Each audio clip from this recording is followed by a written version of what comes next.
அரசு ஊழியர்களின் 99 விழுக்காடு கோரிக்கைகளை நிறைவேற்றியிருப்பதாக கூறிய முதலமைச்சர் அதிமுகவை போன்று எஸ்மா சட்டத்தில் கைது செய்து சிறையில் அடைக்கவில்லை என எதிர்க்கட்சித் தலைவருக்கு பதிலடி கொடுத்துள்ளார். சட்டப்பேரவையில் நேரமில்லா நேரத்தில் அரசு ஊழியர்களின் போராட்டம் குறித்து அதிமுக உறுப்பினர்கள் குரல் எழுப்பினர். அதற்கு பதிலளித்த முதலமைச்சர் மு.க.ஸ்டாலின், திமுக ஆட்சியில் அரசு ஊழியர்கள் தங்களது கோரிக்கைகளை முன்வைத்து போராடுவது அவர்களின் உரிமை என்று கூறினார்.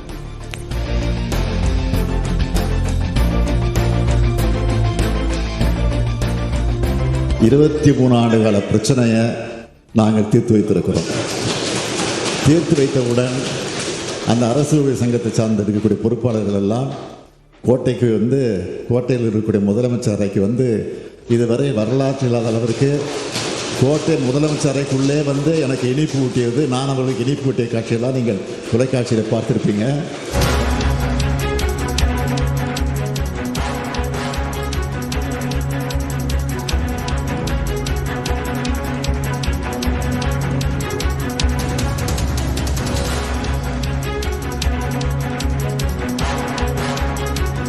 அண்மை செய்தியை பார்த்து வருகிறோம்.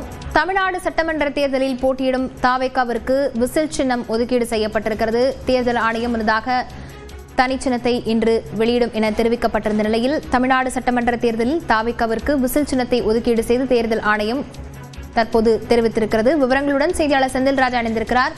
செந்தில் ராஜா, விவரங்களை பதிவு செய்யலாம்.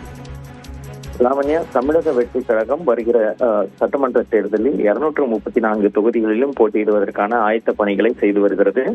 இந்த நிலையில் தங்களுக்கு பொது சின்னம் வழங்க வேண்டும் என்று தேர்தல் ஆணையத்தில் நவம்பர் மாதம் அக்கட்சியின் சார்பில் அருண்ராஜ் அப்ளை செய்திருந்தார். இந்த நிலையில் தான் அதனுடைய பரிசீலனை நடைபெற்று வருவதாகவும் பொது சின்னம் வழங்கப்படும் என்றும் 2 நாட்களுக்கு முன்பு தகவல் தெரிவித்திருந்தது தேர்தல் ஆணையம். இந்த நிலையில் தற்போது அதிகாரப்பூர்வமாக அதற்கான அறிவிப்பை வெளியிட்டிருக்கிறார்கள். குறிப்பாக விஷில் சின்னம் அதற்கு ஒதுக்கப்பட்டிருக்கிறது. தமிழக வெற்றி கழகத்தின் சார்பில் 10 சின்னங்கள் பரிந்துரையின் பேரில் கொடுத்திருந்தார்கள். அதில் தான் விஷில் சின்னம் முக்கியத்துவம் வாய்ந்ததாகவும் அவர்கள் பார்த்தார்கள். அதற்கான அதிக முயற்சியும் செய்தார்கள் அந்த சின்னத்தை பெறுவதற்காக. இப்போது அந்த சின்னத்தை ஒதுக்கி தேர்தல் ஆணையம் அறிவித்திருக்கிறது. லாவண்யா, செந்தில் ராஜா, ஏற்கனவே இவர் தாவேகா தரப்பிலிருந்து எந்தெந்த சின்னங்களை வேண்டும் என்று கோரிக்கை வைத்திருந்ததாக சொல்லப்பட்டிருக்கிறது? லாவண்யா, தேர்தல் ஆணையத்தில் தமிழக வெற்றி கழகத்தின் சார்பில் மொத்தம் 10 சின்னங்கள் கொடுத்திருந்தார்கள். அதில் அதிக முக்கியத்துவம் வாய்ந்ததாக மோதிரம் மற்றும் விஷில் ஆகிய 2 சின்னங்களுக்கு கேட்டிருந்தார்கள். அதாவது இந்த 2 சின்னத்தில் ஒரு சின்னம் கிடைத்தால் நன்றாக இருக்கும், எங்களுக்கு வேண்டும் என்று கேட்டிருந்தார்கள். அதில் முதல் ஆப்ஷனாக விஷில் சின்னம் இருந்தது. ஏற்கனவே அதற்கான தகவல்களும் வெளியாகி இருந்தது. அதை உறுதிப்படுத்தும் விதமாகத்தான் தற்போது தேர்தல் ஆணையமும் இந்த விஷில் சின்னத்தை தமிழக வெற்றி கழகத்திற்கு கொடுத்திருக்க ஒதுக்கி இருக்கிறார்கள். குறிப்பாக விஜய்க்கும் அந்த விஷில் என்ற விஷயம் மிகவும் பிடித்திருப்பதாகவும் அதன் காரணமாகத்தான் அந்த சின்னத்தை அதிக முக்கியத்துவம் வாய்ந்ததாகவும் விருப்பமாகவும் அவர்கள் தெரிவித்திருந்தார்கள். அதன் காரணமாக தற்போது அந்த பரிந்துரையின் பேரிலும் அதே போல் தேர்தல் சின்னமும் அவர்களுக்கு ஒதுக்கப்பட்டிருக்கிறது. லாவண்யா, தமிழ்நாடு சட்டமன்ற தேர்தலில் போட்டியிடப் போகும் தாவேகாவிற்கு விசில் சின்னத்தை ஒதுக்கீடு செய்திருக்கிறது தேர்தல் ஆணையம். தாவேகாவின் கோரிக்கை ஏற்று இந்த விசில் சின்னம் வழங்கப்பட்டிருப்பதாக தெரிவிக்கப்பட்டிருக்கிறது. செந்தில் ராஜா, முன்னதாக நிர்வாகிகளுடனான ஆலோசனை கூட்டமும் நடைபெறவிருக்கிறது. அந்த ஆலோசனை கூட்டத்திற்கு முன்னதாகவே இந்த விசில் சின்னமானது ஒதுக்கப்பட்டிருக்கிறது. இந்த நிலையில மாவட்ட செயலாளர்கள் மற்றும் மற்ற அணிகளோட இந்த ஆலோசனை கூட்டம் எவ்வளவு முக்கியத்துவம் வாய்ந்ததாக பார்க்கப்படுகிறது?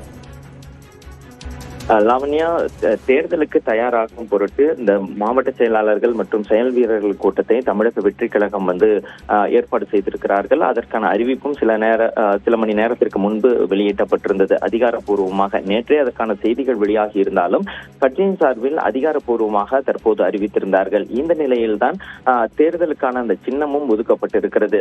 குறிப்பாக சின்னம் கிடைக்குமா, இவர்கள் கேட்ட, அதாவது கட்சியின் சார்பில் கேட்ட சின்னம் கிடைக்குமா, அல்லது சில தொகுதிகள் எங்களுக்கு வேறு சின்னம் கிடைக்குமா என்றெல்லாம் வந்து எதிர்பார்ப்பு இருந்து வந்தது, கேள்விகள் இருந்து வந்தது. இந்த நிலையில் தான் சின்னமும் ஒதுக்கப்பட்டிருக்கிறது. அதே போல் செயல் வீரர்கள் கூட்டத்தையும் வந்து கட்சியின் தலைவர் வந்து நடத்த இருக்கிறார். அதில் வந்து இந்த சின்னத்தை அறிமுகப்படுத்துவதற்கான வாய்ப்புகளும் இருக்கிறது.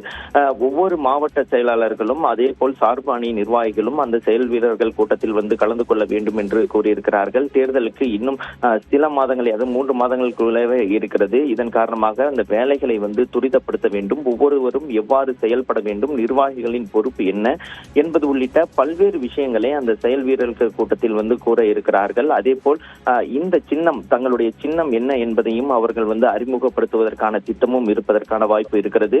இந்த நிலையில் தான் தேர்தல் ஆணையமும் அதை வந்து அதிகாரப்பூர்வமாக அறிவித்திருக்கிறார்கள். ஏனென்று இந்த தேர்தலுக்கு இன்னும் 2 மாதங்கள் இருக்கும் நிலையில் அதற்கான வேலைகளை துரிதப்படுத்துவதற்காக தான் இந்த செயல் வீரர்கள் கூட்டத்தையும் தமிழக வெற்றி கழகத்தின் தலைவர் விஜய் வந்து நடத்த இருக்கிறார். லாவண்யா. செந்தில் ராஜா, தாவேகா விசில் சின்னத்தில் தமிழ்நாடு முழுவதும் போட்டியிடலாம் எனவும் தேர்தல் ஆணையம் தரப்பில் தெரிவிக்கப்பட்டிருக்கக்கூடிய நிலையில இந்த ஆலோசனை கூட்டத்தில் கூட்டணி தொடர்பான பேச்சுகள் எழும் என எதிர்பார்க்கப்படுகிறதா செந்தில் ராஜா? லாவண்யா, தமிழக வெற்றி கழகத்தின் சார்பில் தேர்தல் கூட்டணிக்காக ஒரு குழு வந்து அமைக்கப்பட்டிருந்தது. அந்த குழு கூட்டணி குறித்து பேச்சுவார்த்தை நடத்துவார்கள் என்றெல்லாம் தெரிவித்திருந்தார்கள். இருந்தாலும் தமிழகத்தில் 2 அணிகளான அந்த திமுக மற்றும் அதிமுக தலைமையிலான அந்த கூட்டணி என்பது இறுதி செய்யப்பட்டு அதற்கான வேலைகள் நடைபெற்று இருந்த நிலையிலும் தமிழக வெற்றி கழகம் தனியாக போட்டியிட்டாலும் அந்த தேர்தலை எவ்வாறு வந்து எதிர்கொள்வது என்பது உள்ளிட்ட பல்வேறு விஷயங்கள் அந்த கூட்டத்தில் வந்து விவாதிக்கப்பட இருக்கிறது. ஏனென்றால் தற்போதைய சூழலில் தமிழக வெற்றி கழகம் தனியாக போட்டியிடுவதற்கான வாய்ப்புகள் இருக்கிறது. ஏற்கனவே வந்து காங்கிரஸ் தங்களோடு பேச்சுவார்த்தை நடத்துவதாக தகவல்கள் வெளியாகி வந்து கொண்டிருக்கக்கூடிய நிலையில் தனியாக சென்றால் என்னென்ன விஷயங்களை கையாள வேண்டும் என்பது உள்ளிட்ட பல்வேறு விஷயங்களையும் அந்த கூட்டத்தில் அவர்கள் வந்து விவாதிக்க இருக்கிறார். தமிழக வெற்றி கழகத்துக்கு சின்னத்தை ஒதுக்கீடு செய்து தேர்தல் ஆணையம் உத்தரவு பிறப்பித்திருக்கிறது. இது தொடர்பாக மேலும் பேசுவதற்காக செய்தி அறையிலிருந்து நெறியாளர் பாலவேல் இணைகிறார். பாலவேல், நீங்கள் தொடரலாம்.